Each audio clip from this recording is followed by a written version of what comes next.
Hola, ¿qué tal todos? Les saludo desde aquí del consultorio Sirio y ahora nos toca hablar sobre la carta del loco y pues también reflexionar un poco sobre qué es la locura en la espiritualidad y el psicoanálisis, ¿no?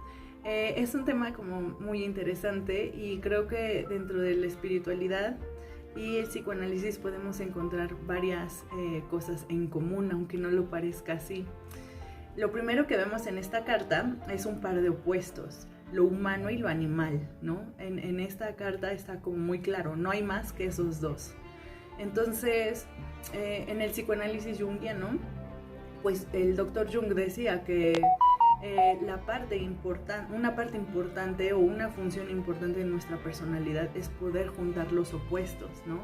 Para ser unas personas, digamos, íntegras o integrales, flexibles, que podemos observar la realidad y no desintegrarnos, ¿no? En esa observación de la realidad.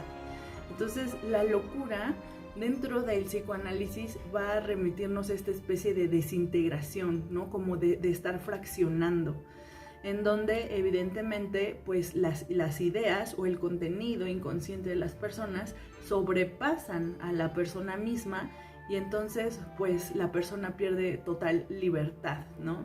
En la cuestión del endemoniado, en esta tradición espiritual, el endemoniado también está preso, ¿no? De algo más que parece no ser él. Entonces, esta parte que nos sobrepasa, que en la espiritualidad son los demonios, pues podríamos llamarle instintos, podríamos llamarle pasiones, ¿no? Todo aquello que al seguirlo de alguna forma nos va a hacer padecer, ¿no? En el budismo, a estos padecimientos pues se les llama deseo, ¿no? Y apego. Entonces cualquier cosa que te cause eso, pues es una especie de demonio, ¿no? Pero bueno, en esta historia que viene aquí representada con el loco de Gerasa, o el endemoniado de Gerasa, más bien sería, ¿no? Cuenta la historia de este personaje que no tiene una casa donde habitar, que está desnudo y que las personas del pueblo de ahí, que estaba al extremo de Galilea, pues lo intentaban como amarrar, pero él se desataba, ¿no? Entonces, pues la gente tenía como mucho miedo. Y llega Jesús, lo ve y empieza a expulsar esos demonios. Le pregunta su nombre y ellos le dicen que son legión, ¿no? Porque son muchos. Entonces Jesús los saca, pero ellos le piden que por favor no los aniquile. Y Jesús les otorga eso y los manda como a pasarse a unos cerdos que estaban ahí pastando. Entonces al momento de pasarse, pues los cerdos se avientan al agua y ya, ¿no? Entonces el endemoniado queda libre de esos demonios y le pide a Jesús unirse a él para pues seguir predicando con él y los apóstoles, pero Jesús le dice que no, que regrese a su casa y que cuente lo que ha vivido, ¿no? Con esta experiencia de la divinidad. Entonces, bueno, es una historia como llena de significado. Una de las interpretaciones que hace San Agustín es que el endemoniado de Gerasa no habitaba en casa porque dice San Agustín que la casa es la conciencia, ¿no? Entonces, quien no habita en su casa, ¿no? En su conciencia, pues es aquel que está loco, ¿no? Aquel que está fuera de sí. Y ciertamente pues estar fuera de uno mismo implica estar encadenado o atrapado o bien subyugado a algo más. En este caso pues serán los demonios, ¿no? Otra particularidad de esta historia es que la Biblia en el Nuevo Testamento dice que este endemoniado vivía en los sepulcros, ¿no?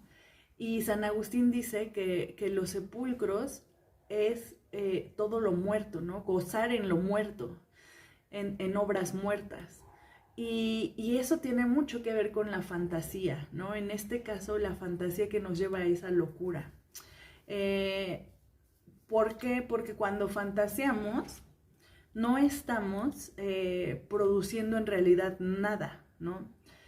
Winnicott menciona que una parte importante en el ser humano es aprender a no estar fantaseando, porque la fantasía lo único que hace es así como darle una especie de paliativo a nuestros impulsos, a nuestros deseos, pero no sirve para nada, ¿no? Porque todo se queda así como, pues como en una especie de delirio, ¿no?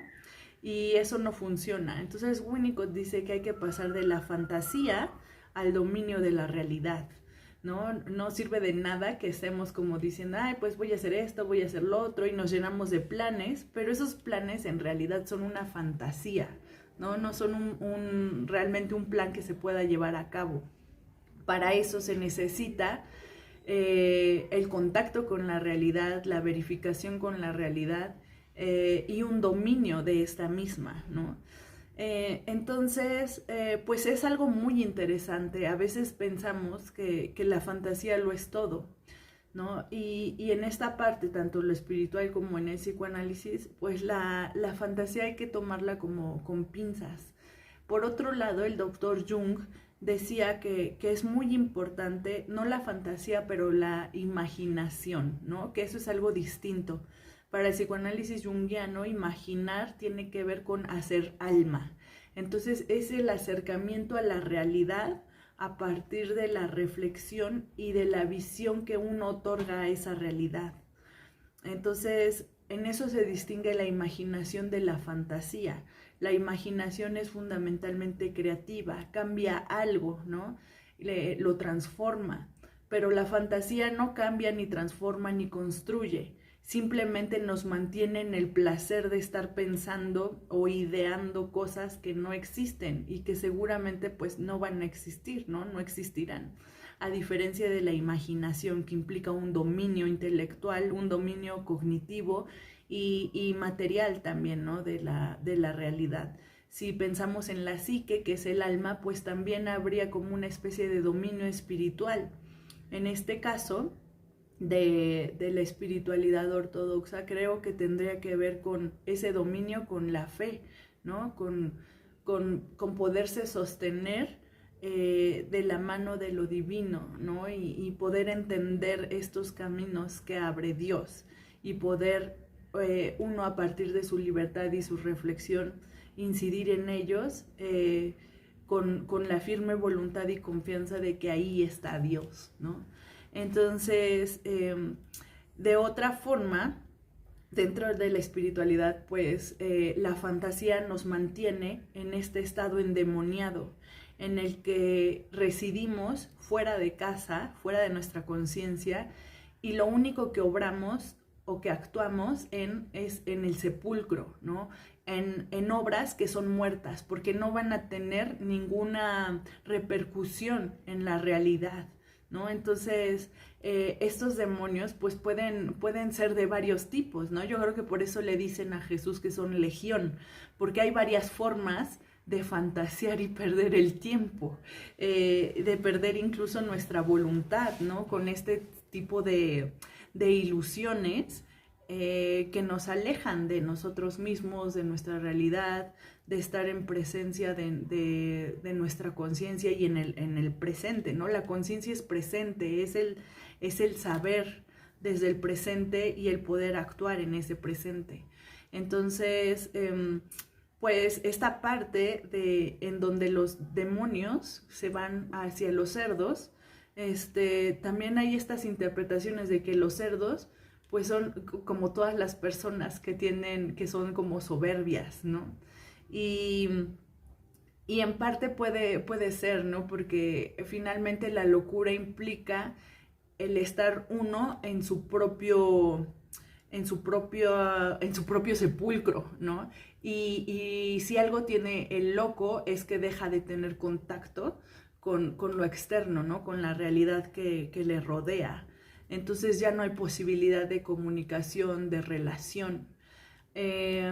Entonces, aquel que no está en esa fantasía, pues sí tiene posibilidad de relacionarse con lo otro, de entender al otro y de ver por sí mismo y por su realidad y los que están envueltos en esa realidad, ¿no?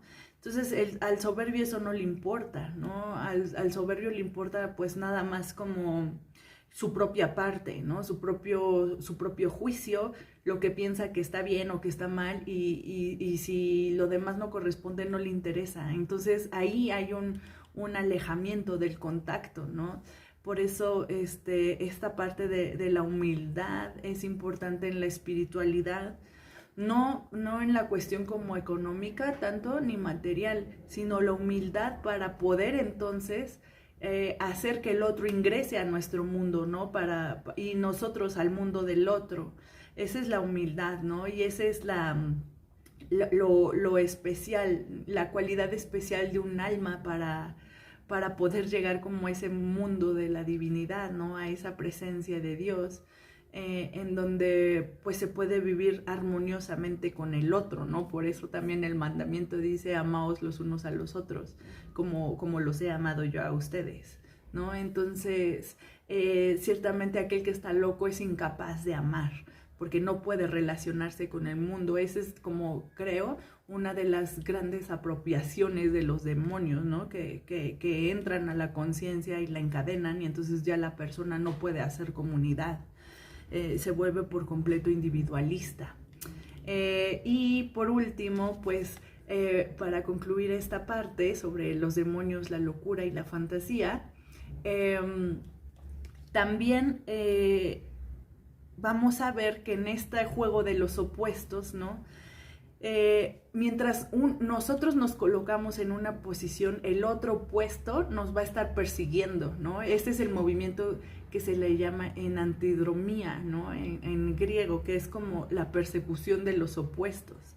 Entonces, por eso les decía, aquí está el humano y su opuesto, que sería el animal, ¿no? El que no tiene conciencia.